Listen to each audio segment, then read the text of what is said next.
और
आज हम कोलकाता स्वर्णकार कल्याण समिति के इस दुर्गा पूजा पंडाल में उपस्थित हैं और हमारे सबके गौरव उत्तर प्रदेश नहीं बल्कि पूरे भारत में जिनका बहुत सम्मान है और जिन्होंने राजनीति में हम सब लोगों को आगे बढ़ाने का काम करते हैं। उत्तर प्रदेश के पूर्व उप मुख्यमंत्री और वर्तमान समय में राज्यसभा के सांसद हम सब लोग आदरणीय डॉक्टर दिनेश शर्मा, जोरदार तालियों से आप अभिनंदन करिए, स्वागत करिए। हम लिए यहाँ पर हमारे आदरणीय अक्सर लोग हम सब लोग कमेटी वासी को आशीर्वाद देने की कृपा करें। मेरे साथ जोर से बोलिए, दुर्गा मैया की।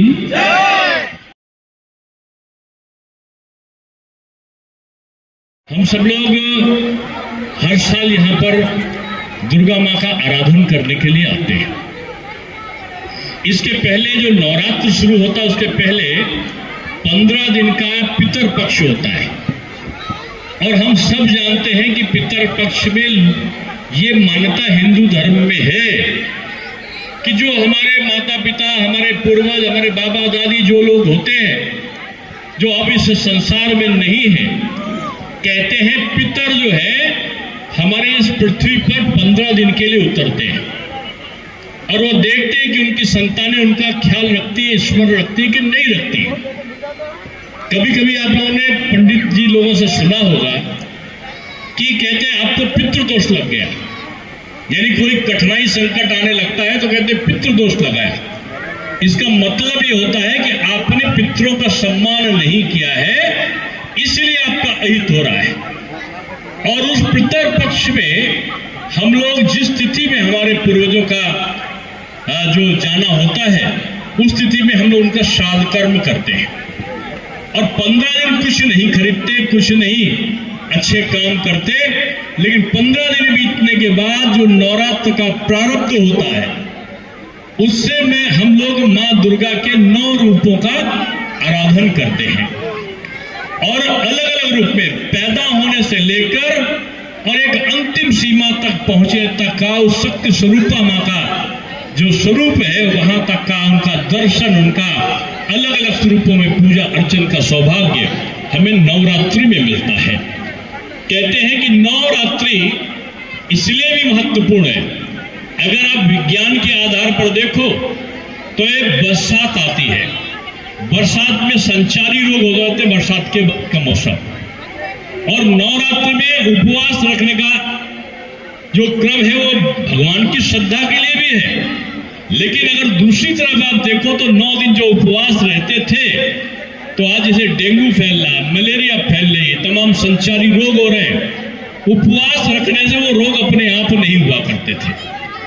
हमारे धर्म शास्त्रों ने हमें अपने जो क्रिया कर्म था उसको धर्म के साथ में जोड़ा और हमें पशु पक्षियों के साथ में जोड़ा, प्रकृति के साथ में जोड़ा और हर चीज में जल की पूजा करना है लड़की का ब्याह है, बच्चे का मुंडन है, कुआं का पूजन होगा।